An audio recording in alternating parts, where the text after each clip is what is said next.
Après avoir vu le discours rapporté première partie, aujourd'hui on va voir la deuxième partie. Mais avant ça, on doit faire un petit rappel.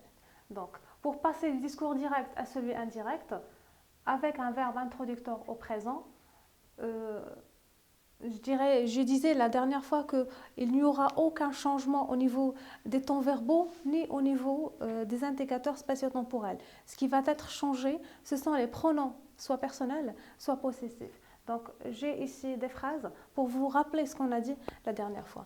Donc, il déclare, j'apprécie cette méthode. Donc, au discours direct, qu'est-ce que je dis?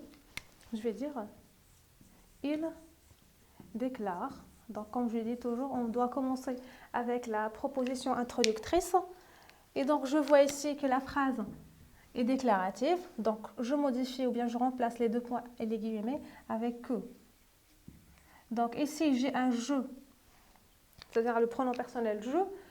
Par quoi je vais le modifier? Je vais retourner à la proposition introductrice pour voir est-ce qu'il y a une indication qui a un rapport avec le je. Donc, je vois que non, il n'y a pas quelque chose qui a un rapport avec moi. Donc, mais c'est il, c'est-à-dire c'est une personne qui a dit je. Donc, ici, je vais dire que il apprécie cette méthode.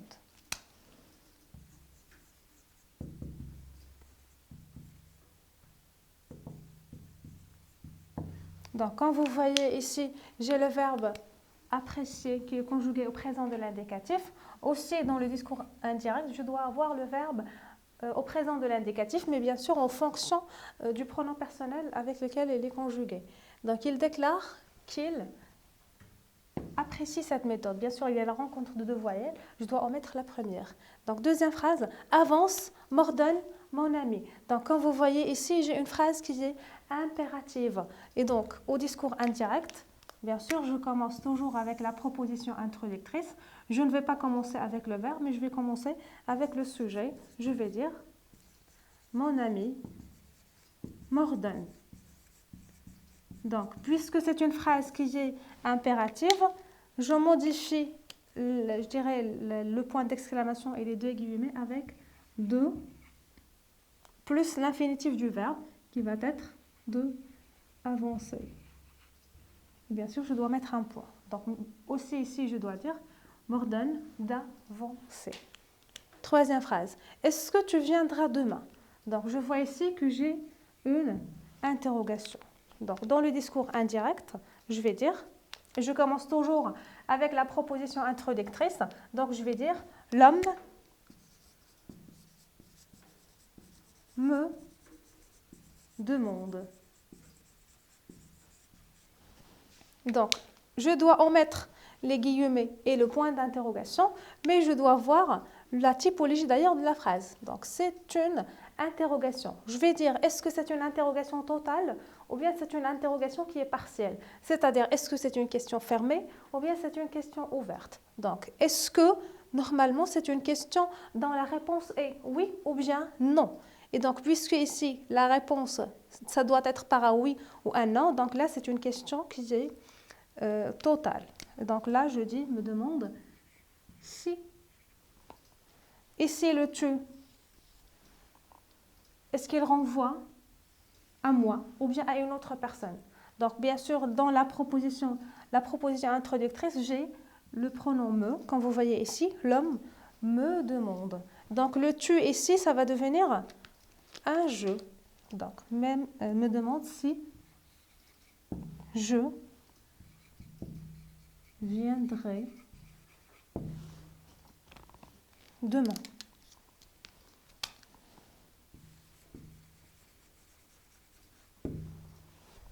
Donc, vous voyez ici que j'ai une indication qui est temporelle, mais je n'ai pas modifié ça au discours indirect. Donc, tu viendras demain.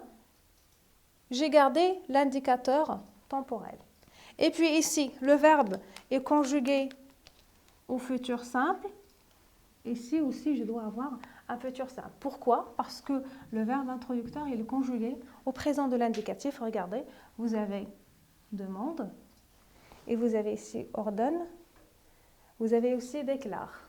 Donc là, le verbe, puisqu'il est conjugué, ou bien le verbe introducteur est conjugué au présent, je ne dois pas modifier les temps verbaux de phrase de la parole. Maintenant, dernière phrase. Qu'est-ce que vous faites? Nous demande mon père. Donc ici, c'est une phrase qui est interrogative, mais cette fois-ci, ce n'est pas une question qui est totale, mais là, c'est une question qui est partielle, c'est-à-dire c'est une question ouverte, qui ne va pas demander la réponse par oui ou non, mais elle demande une autre réponse. Donc, qu'est-ce que vous faites? Nous demande mon père. Donc, au discours indirect, qu'est-ce que je vais dire? Normalement, je ne vais pas laisser de l'espace, c'est pas grave. Je peux prendre cette place. Donc, qu'est-ce que vous faites? Nous demande mon père. Donc, je commence toujours avec la proposition introductrice et je vais dire mon père nous demande. Donc, puisque ici, j'ai le qu'est-ce que, c'est un pronom interrogatif, normalement, je dois maintenir le pronom interrogatif. Mais puisque là, c'est un cas, c'est-à-dire un cas spécifique, donc je vais dire nous demande ce que. Ici, dans la proposition introductrice, j'ai nous. Et donc, le vous ici, ça va être un nous. Donc, mon père nous demande ce que nous faisons. Donc, point. Donc, si le verbe introducteur est conjugué au présent de l'indicatif, je ne fais pas de changement au niveau des temps verbaux, ni au niveau des indicateurs spatio-temporels. Par exemple, demain, par exemple, ici, ainsi de suite, je ne dois pas les modifier, je modifie seulement les pronoms personnels ou bien possessifs. Donc, j'ai schématisé ça dans un petit schéma ici. Donc, on a des types de phrases déclaratives, exclamatives ou bien interrogatives. Et bien sûr, le type exclamatif, ça prend aussi la fonction de l'impératif. Et donc, si la phrase est déclarative, au discours indirect, j'emploie le que. Si la phrase est impérative, je mets le de plus l'infinitif comme ici. Avance, m'ordonne mon ami m'ordonne d'avancer. Donc, de plus l'infinitif du verbe qui est à l'intérieur des guillemets ou bien le verbe de parole. Si la phrase est une interrogation, donc là, j'ai dit on a deux cas, soit elle est fermée, soit elle est ouverte. Donc, si elle est fermée, on dit elle est totale. Si elle est ouverte, on dit elle est partielle. Donc, si elle est totale, on emploie la conjonction si. Si elle est ouverte, on maintient le pronom interrogatif, sauf dans le cas de qu'est-ce que et que. Donc, j'efface cette phrase. Donc, sauf si j'ai qu'est-ce que ou bien que. Et bien sûr, qu'est-ce que, bien sûr, une interrogation, que la phrase et puis interrogation. Donc, si j'ai ces deux pronoms interrogatifs, dans le discours indirect, j'emploie ce que. Donc, maintenant, je vais effacer là et je vais passer là, puisque c'était juste un rappel. On va passer maintenant au discours indirect avec un verbe introducteur au passé. Et bien sûr, là, il y aura d'autres changements. Donc, passage du discours direct, discours indirect, verbe introducteur au passé. Donc, nous allons écrire des phrases sur lesquelles on va baser. Donc, on va nous baser sur des phrases. Donc, mettre à danser. Pardon. Mettre à danser, disait. Donc, j'ai besoin toujours du verbe introducteur.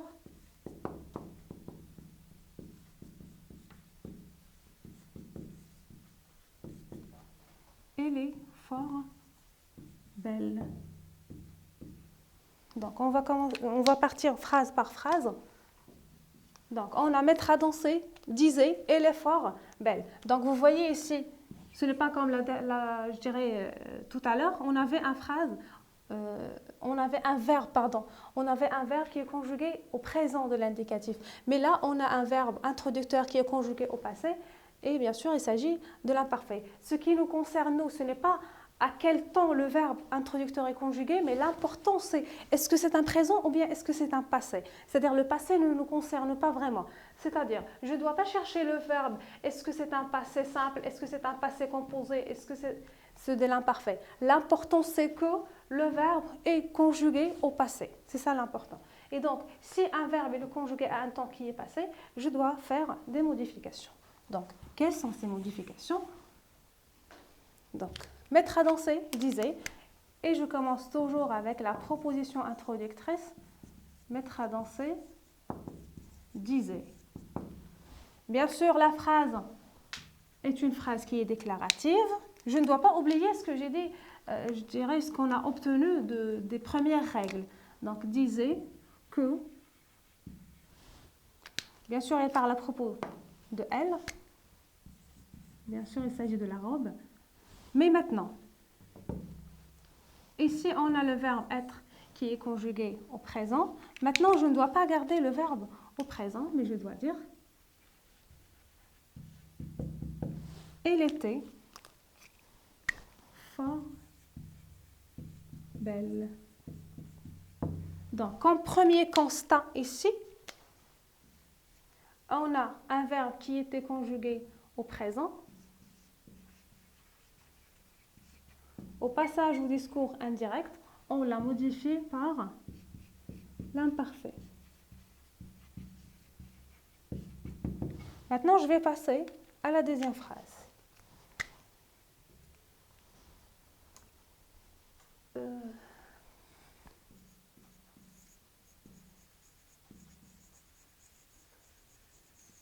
Que vouliez-vous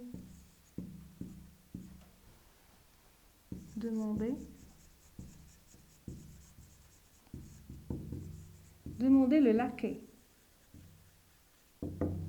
Donc, au discours indirect, je dis toujours on commence avec la proposition introductrice et je commence toujours avec le sujet et je vais dire le laquais. Demandez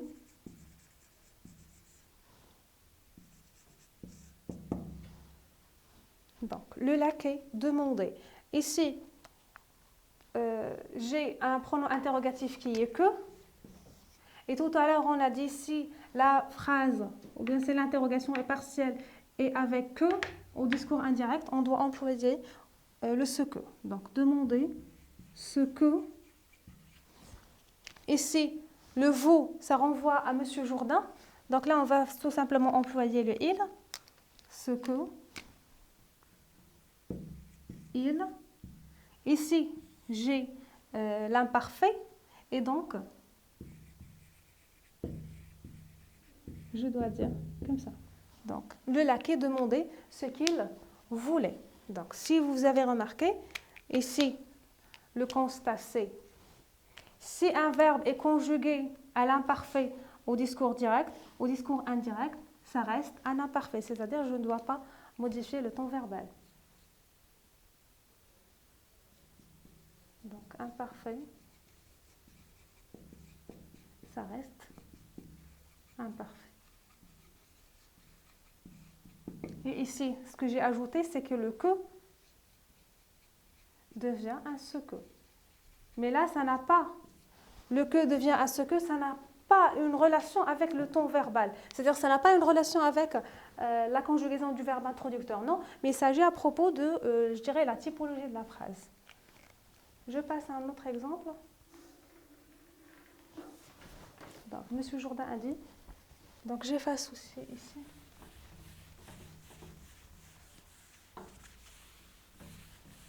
Ce schéma, normalement, vous devez le mémoriser, bien sûr, en tête.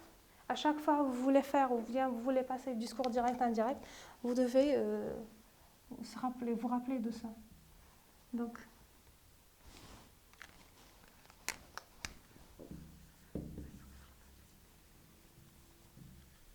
Monsieur Jourdain, demandez, j'ai l'impression. Donc, Monsieur Jourdain a dit.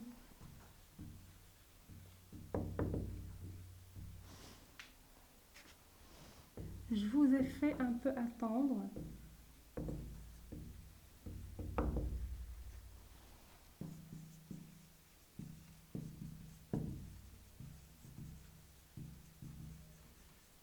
mais c'est que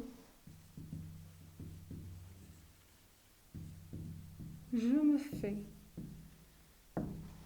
habiller aujourd'hui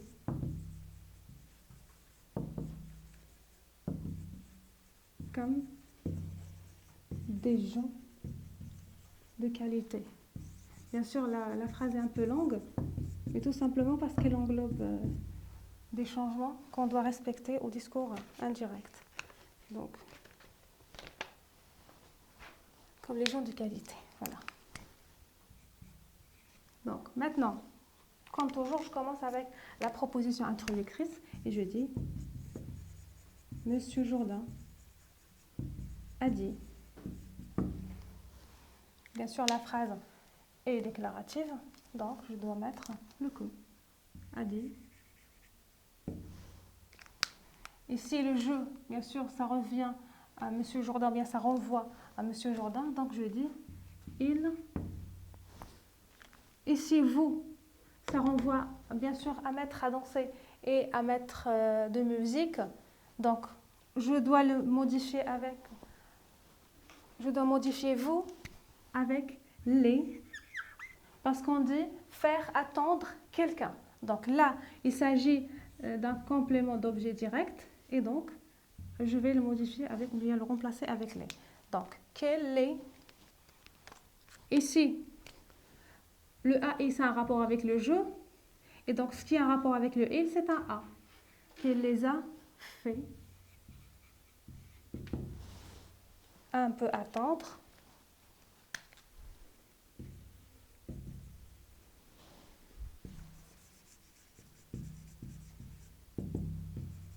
Mais, bien sûr, je dois modifier. À chaque fois, je dois trouver un verbe qui est conjugué à un temps, je dois le modifier par un autre temps si c'est possible, bien sûr.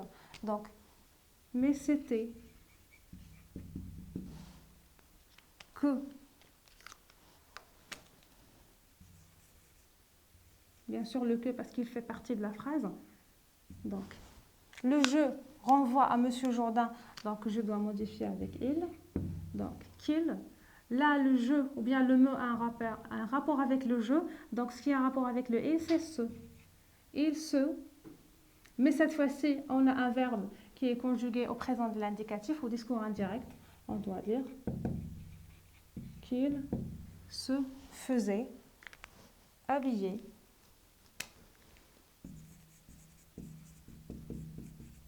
Maintenant, on a un indicateur temporel aujourd'hui. Donc, au discours indirect, je ne dois pas avoir le même indicateur, mais je dois le changer avec un autre, que je vais dire habillé ce jour-là.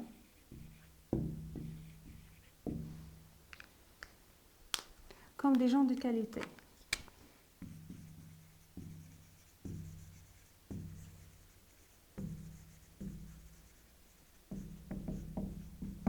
Donc, vous voyez qu'il y a beaucoup de modifications dans cette phrase. Donc, un indicateur spatio-temporel, pardon, un indicateur temporel qui est modifié par un autre indicateur, puisque discours direct, indirect, et on a un verbe qui est un verbe introducteur qui est conjugué à un temps qui est passé. Bien sûr, là, c'est le passé composé. Donc, maintenant, on va voir... on va voir les temps verbaux qui changent. Donc, j'efface cette partie. Et on va voir les temps verbaux qui changent et les temps verbaux qui ne changent pas. Comme par exemple, on a l'imparfait. Si on a l'imparfait au discours direct, au discours indirect, ça reste un imparfait. Donc,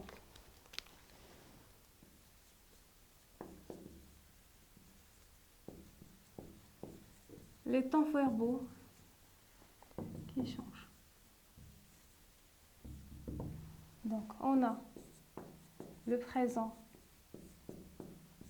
ça devient un imparfait.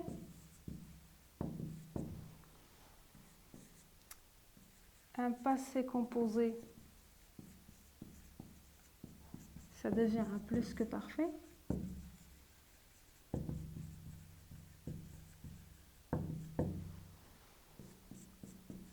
futur qui devient un conditionnel présent et un futur antérieur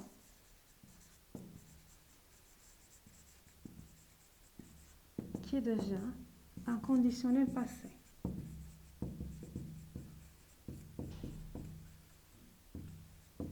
Donc, ces temps-là, si on les trouve au discours direct, au discours indirect, on doit les remplacer, les modifier par ces temps-là. Mais si jamais on trouve au discours direct qu'on a ces temps-là, donc si jamais le verbe est conjugué à l'imparfait au discours direct, ou bien il est conjugué au plus que parfait, ou bien conditionnel présent, ou bien conditionnel passé, on ne doit pas le changer, ça reste le même ton verbal. Donc maintenant, aussi, ce qui ne change pas, on a un autre temps, bien sûr il s'agit du présent, mais à valeur vérité générale.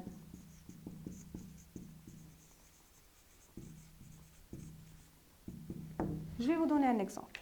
Donc j'efface la deuxième partie. Donc c'est vrai que le présent devient un imparfait, mais il y a un cas où le présent ne change pas. Si jamais il s'agit présent de vérité générale, c'est-à-dire c'est quelque chose qui ne change jamais, quelque chose qui restera toujours stable. Donc je dis, il déclarait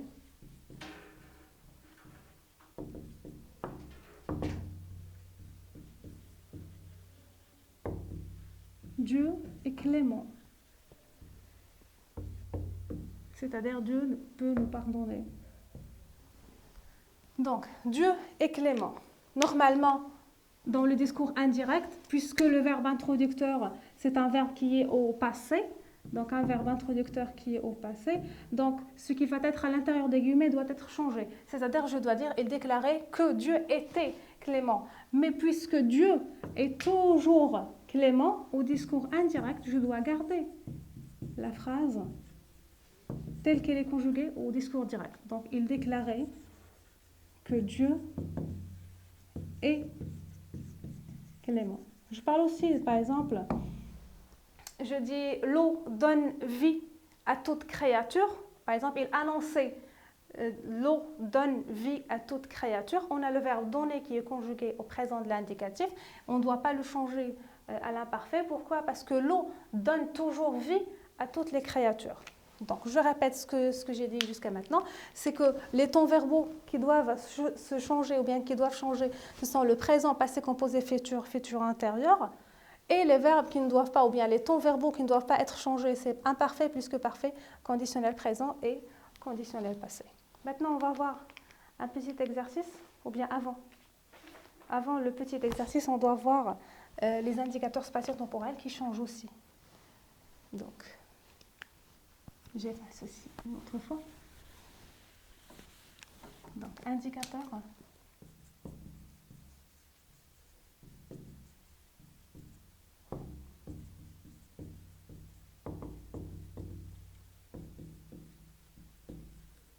Spatio-temporel. Donc, on a aujourd'hui, ça devient ce jour-là. Maintenant, ça devient ce moment-là. Hier, ça devient la veille. Par exemple, si je dis la semaine prochaine,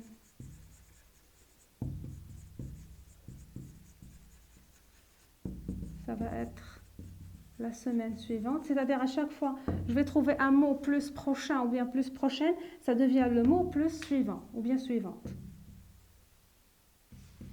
Et si, par exemple, j'ai le mois dernier, ou bien le jour dernier, ainsi de suite, je dis le mois, ou bien le mot plus précédent.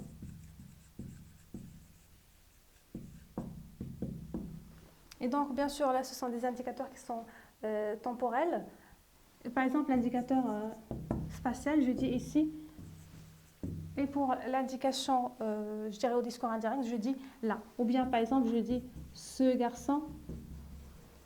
Au discours indirect, ça devient ce garçon ou bien cette fille là. Et donc, je vous remercie vivement pour votre attention. J'espère que vous avez compris quelque chose et on se verra la séance prochaine. Merci.